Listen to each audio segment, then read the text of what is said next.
ጤና ይስጥልን ውድ ቤተሰቦቻችን፣ ይህ አዲስ አትሌቲክስ የዩቲዩብ ቻናላችን ነው። ስለምትከታተሉን ስለምታደምጡን እጅጉን ከልብ አድርገን ነው የምናመሰግነው። የ20ኛው የጃፓን ቶኪዮ ዓለም አትሌቲክስ ሻምፒዮና አሁንም በተለያዩ ውድድሮች ቀጥሎ መካሄዱን እየቀጠለ ይገኛል። ዛሬ 5ኛ ቀኑ ላይ ነው የሚገኘው። ኢትዮጵያውያን አትሌቶች በፍጻሜ ውድድር ላይ ዛሬ ደግሞ ተሳትፎን አድርገዋል። በተለይ በ3000 ሜትር የመሰናክል የሴቶች ውድድር ነው ዛሬ ኢትዮጵያ በፍጻሜ ውድድር ተሳትፎን ያደረገችው።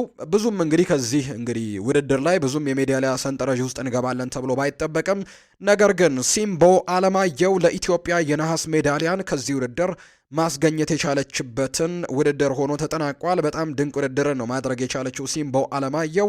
በዚህ ውድድር ላይም 3ኛ ደረጃን ይዛ በማጠናቀቅ የነሐስ ሜዳሊያን ለኢትዮጵያ ማስገኘት የቻለችበት ውድድርም ሆኖ እንዲሁ ተጠናቋል። በዚህ ውድድር ላይ 2 ኢትዮጵያውያን አትሌቶች ነበሩ ተሳትፎን ያደረጉትና በአጠቃላይ በዚህ ውድድር ላይ 3 ተወዳዳሪዎች የነበሩን ቢሆንም አንዷ በማጣሪያው መውደቋን ተከትሎ 2 ኢትዮጵያውያን አትሌቶች በዚህ ውድድር ላይ እኛን ወክለዋል በፍጻሜ ውድድር ላይ። በዚህም ሲምቦ አለማየሁ 3ኛ ደረጃን ይዛ በማጠናቀቅ ለኢትዮጵያ የነሐስ ሜዳሊያን ማስገኘት የቻለችበት ሆኖ ተጠናቋል። እስካሁን ድረስ ኢትዮጵያ በ20ኛው የዓለም አትሌቲክስ ሻምፒዮና የምንጠብቀው አይነት ውጤቶች እንኳን ባይመጡም፣ ነገር ግን በዚህኛው ውድድር ደግሞ ያልተጠበቀ የነሐስ ሜዳሊያን አግኝተናልና ለልጅቷ ጥረትን በጣም ትልቅ ጥረትን ትራኩ ላይ ስታደርግ ተመልክተናታልና የነሐስ ሜዳሊያን ማግኘቷ ደግሞ በጣም ትልቅ ተነሳሽነትን ለቀጣይ ውድድሮች ይሰጣል ተብሎ ይታሰባል። ምክንያቱም የ20 ዓመት ታዳጊ ናት ገና እዚህ ውድድር ላይ የተካፈለችው ሲምቦ አለማየሁና ባለፉት ጥቂት ጊዜያት ደግሞ በጣም ትልቅ ልምድን እያገኙ ከመጡ ኢትዮጵያውያን ታዳጊ አትሌቶች መካከል አንደኛዋ ናት ሲምቦ አለማየሁ። ዛሬ ባደረገችው የ3000 ሜትር መሰናክል የዓለም አትሌቲክስ ሻምፒዮና ላይ የነሐስ ሜዳሊያ ተሸላሚ መሆኗን አረጋግጣለች። ሁለተኛው የነሐስ ሜዳሊያ ሆኗል ለኢትዮጵያ ማለት ነው። ከዚህ በፊት በ10000 ሜትር ጉዳፍ ጸጋይ የነሐስ ሜዳሊያን ማምጣቷ የሚታወስ ነው። አሁን ደግሞ ሲምቦ አለማየሁ ሁለተኛውን የነሐስ ሜዳሊያ ለኢትዮጵያ አስገኝታለች። በአጠቃላይ ኢትዮጵያ 2 የብር ሜዳሊያ በዮሚፍ ቀጀልቻና በትዕግስት አሰፋ አግኝተን ነበር። አሁን ደግሞ 2 ሜዳሊያዎችን የነሐስ ሜዳሊያዎችን ማግኘት የቻልንበትን አጋጣሚ ነው ያገኘ ነው። ሲምቦ አለማየሁ በዚህ ውድድር ላይ 3ኛ ደረጃን ይዛ ስታጠናቀቅ፣ ነገር ግን ውድድሩን በአንደኝነት ያጠናቀቁት የኬንያ አትሌት ናት። ኬንያ በዚህ ውድድር ላይ የወርቅ ሜዳሊያን ማግኘት ስትችል፣ ባህሬን 2ኛ ደረጃን በማጠናቀቅ የብር ሜዳሊያን ማግኘት ችላለች። ኬንያ በዚህ በ20ኛው የዓለም አትሌቲክስ ሻምፒዮና በጣም ጥሩ ጊዜን እያሳለፉ ነው የሚገኙት። በርከት ያሉ የወርቅ ሜዳሊያዎችን አግኝተዋል። በዚህኛው ውድድር የወርቅ ሜዳሊያን አግኝተዋል። ትላንትና በ1500 ሜትር የሴቶች ውድድር ደግሞ እንዲሁ የወርቅ ሜዳሊያን ማምጣታቸው የሚታወስ ጉዳይ ነው። ከዛ በተጨማሪ በ10000 ሜትርም እንዲሁ ወርቅ አምጥተው ነበር በሴቶቹ። በማራቶን ሴቶችም እንዲሁ የወርቅ ሜዳሊያን ማምጣታቸው ይታወሳልና በጣም ጥሩ ጊዜን እያሳለፉ ነው የሚገኙት። እኛ ኢትዮጵያውያን አትሌቲክስ የባህል ስፖርታችን እንደሆነ ይታወቃል። ትልልቅ ስኬቶችን ያገኘንበት ነው። ተደጋጋሚ ወርቆችን የለመድንበት ውድድር እንደሆነ ይታወቃልና በዚህ የ20ኛው የጃፓን ቶኪዮ ዓለም አትሌቲክስ ሻምፒዮና ግን እስካሁን አንድም የወርቅ ሜዳሊያ ማግኘት ያልቻልንበት ውድድርን ነው እያሳለፈን የምንገኘው።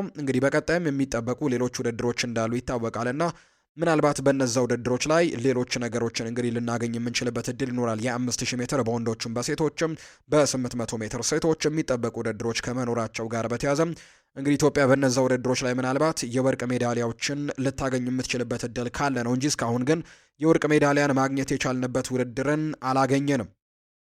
ከዚሁ ጋር በተያያዘ የአትሌቲክስ ፌዴሬሽን ፕሬዝዳንት የሆነው ስለሺ ስህን ሐሳቡን ሰጥቷል። ህዝቡ በአትሌቲክስ ውጤት እንደሚከፋ አውቃለሁ ሲል ነው ስለሺ ስህን ሐሳቡን የሰጠው። ውጤቱ ቢያስከፋንም መቀበል ግን ግዴታችን ነው ሲልም ጭምር ነው ስለሺ ስህን የተናገረው። የኢትዮጵያ አትሌቲክስ ፌዴሬሽን ፕሬዝዳንት ስለሺ ስህን ከዓለም አትሌቲክስ ሻምፒዮና ውድድር ውጤት መጥፋት ዙሪያ አስተያየቱን ሰጥቷል። አትሌቲክስ ባህላዊ ስፖርታችን ነው ያሉት ፕሬዝደንቱ የኢትዮጵያ ህዝብ አትሌቲክስን ይወዳል፣ መውደድም ደግሞ ይኖርበታል ሲልም ጭምር ተናግሯል። በውድድሩ ስለታየው የውጤት መጥፋት የተጠየቁት ፕሬዝደንቱ የተመዘገበው ውጤት ማንንም እንደማያስደስት አውቃለሁ በማለትም ጭምር ተናግሯል። አክሎም ሲናገሩ የሚጠበቀው ውጤት ይሄ እንዳልሆነ እንዲሁ ደግሞ እንደሚከፋንም ጭምር አውቃለሁ። ወደፊት ግን ለማስተካከል እንሞክራለን፣ ነገር ግን እገዛ ግን በደንብ እንፈልጋለን ሲል ጭምር ነው ስለሺ ስህን የቀድሞ አትሌት አሁን የኢትዮጵያ አትሌቲክስ ፌዴሬሽን ፕሬዝዳንት ሐሳቡን የሰጠው። ያለውና የመጣው ውጤት ቢያስከፋንም ነገር ግን አሁንም ቢሆን እንግዲህ ወደፊት ለማስተካከል መሞከር ይኖርብናል ሲልም ጭምር ነው ሀሳቡን የሰጠው። በቀጣይ ለማስተካከል ሙከራዎችን ማድረግ ይኖርብናል ሲልም ጭምር ነው ሀሳቡን የሰጠው። እንግዲህ ወደፊት ለማስተካከል የምንችለውን ሁሉ እንሞክራለን። አትሌቲክሱ መመራት እንደሚባለው እንግዲህ ቀላል እንዳልሆነ ያነሱት ፕሬዝደንቱ አትሌቲክስን መምራት በጣም ቀላል የሚባል ነገር አይደለም። ነገር ግን አሁንም ቢሆን ብዙ መታገልና ብዙ ነገሮችን ማድረግ ይፈልጋል። ብዙ የግል ጥቅሞችንና ፍላጎቶችም አሉ ሲል ጭምር ነው ሀሳቡን ያጋራውና በቀጣይ እንግዲህ ይህንን ነገር ለማስተካከልም እንደሚሞክር ጭምር ነው ሀሳቡን የሰጠው። እንግዲህ ኢትዮጵያ የ3000 ሜትር መሰናክል የፍጻሜ ውድድር አትሌቶችን ካፈራው የኢትዮጵያ ስፖርት አካዳሚ ባለሙያዎች ጋር ውድድሩን እንግዲህ የተመለከተ አንድ ሰው መረጃውን ያጋራል። በተለይ የ3000 ሜትር መሰናክል የወንዶቹን ውድድሩ በተመለከተ ተጠባባቂ የነበረውና ሆቴል ገብቶ ከነሱ ጋር የተዘጋጀው አትሌት አብርሃም ስሜ ከውድድሩ በፊት ውድድሩ እንግዲህ ከ8:05 በታች የሚጠናቀቅ ከሆነ ድሉ የኢትዮጵያውያን ነው፣ በተለይም ደግሞ ለሜቻ ግርማንም ጠብቆ ነበር። ከውድድሩ በኋላ የእኛ አትሌቶች ውድድሩን እንግዲህ መቆጣጠር አልቻሉም። አቅም አላቸው፣ ነገር ግን 5ቱን ዙር መሮጥ ባለባቸው ልክ አለመሮጣቸው አጨራረሱን ደግሞ ላይ ችግር እንዲፈጠር አድርጓል። ያልተጠበቁት ውጤቶችም የተመዘገቡት በዚህ ምክንያት እንደሆነ ይናገራል። 8:33 ከ88 የተገባበት ሰዓት ነውና አትሌት ለሜቻ ግርማን ከምልመላው ጀምሮ የሚያውቀው አሰልጣኝ ጎሳ ሞላ ደግሞ የእኛ አትሌቶች ካላቸው ምርጥ አቋምና የአየር ሁኔታው ብዙም ከባድ ስለማይሆን ከወትሮ የተሻለ ይመዘገባል የሚል ተስፋ ነበረው። ከውድድሩ በኋላ አብሮ አለመስራት ውድድሩ ከባድና ለሌሎችም ተወዳዳሪዎች ምቾት የሰጠ መሆኑ ማሸነፍ እንግዲህ እንዳልቻሉ ነው የተናገረው። የመሰናክል አሰልጣኝ የሆነው ፍቃዱ ተሾመ ዘንድሮ የተሻለ ውጤት እንደሚመጣና 4 አትሌቶችም ተገማች እንደሆኑ ጠቁሞ ከተጋገዙ እንግዲህ ሜዳሊያ ይገባሉ ብሎም ነበር። ከውድድሩ በኋላ የአቅም ችግር የለባቸውም፣ ከሰዓት አንጻርም የተሻለ ሰዓት አላቸው፣ ነገር ግን በውድድሩ ላይ የታክቲክ ችግር ተመልክቻለሁ ነው ያለው።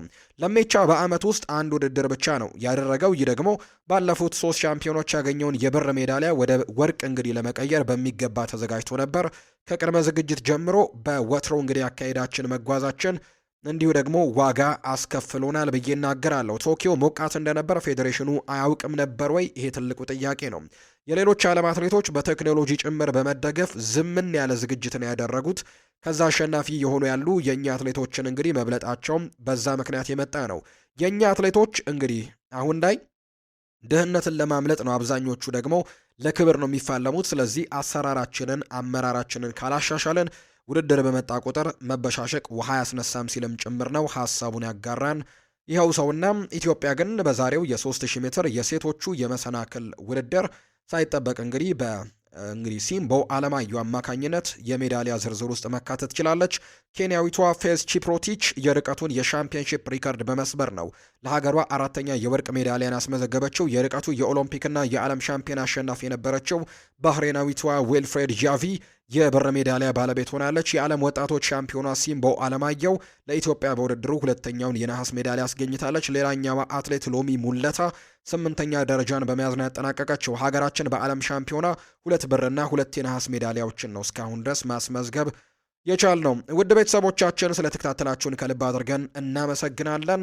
ይህንን ፕሮግራም እየመራው ከእናንተ ጋር ቆይታን አድርግ ያለው አዲስ አትሌቲክስ የዩቲዩብ ቻናላችንን ሰብስክራይብ ያላደረጋችሁ ቻናላችንን ሰብስክራይብ እንድታደርጉ በአክብሮት ጋብዛችኋለሁ። በቀጣይም ከአትሌቲክስ ጋር የተያዙ የተለያዩ ስፖርታዊ መረጃዎችን ወደ እናንተ እናደርሳለን። ከዛ በተጨማሪ ደግሞ ጀግኖች አትሌቶቻችን ከዚህ በፊት የፈጸሟቸውን ትልልቅ የሚባሉ ገድሎችንም ደግሞ ወደ እናንተም በዶክመንተሪ መልስ ወደ እናንተ እናደርሳለንና እነዚህን ፕሮግራሞች እንድትከታተሉ ይህንን ቻናላችንን ሰብስክራይብ እንድታደርጉ በአክብሮት ነው የምጋብዛችሁ። ፕሮግራሙን እየመራው ከእናንተ ጋር ቆየሁኝ። ቪዲዮአችንን ላይክ፣ ቻናላችንን ሰብስክራይብ እያደረጋችሁ ከኛ ጋር ለነበራችሁ በሙሉ ላቅ ያለ ምስጋናን ለእናንተ ማቅረብ ወዳለው መልካም ጊዜ እንዲሆንላችሁም ጭምር ነው በአክብሮት የምመኘው።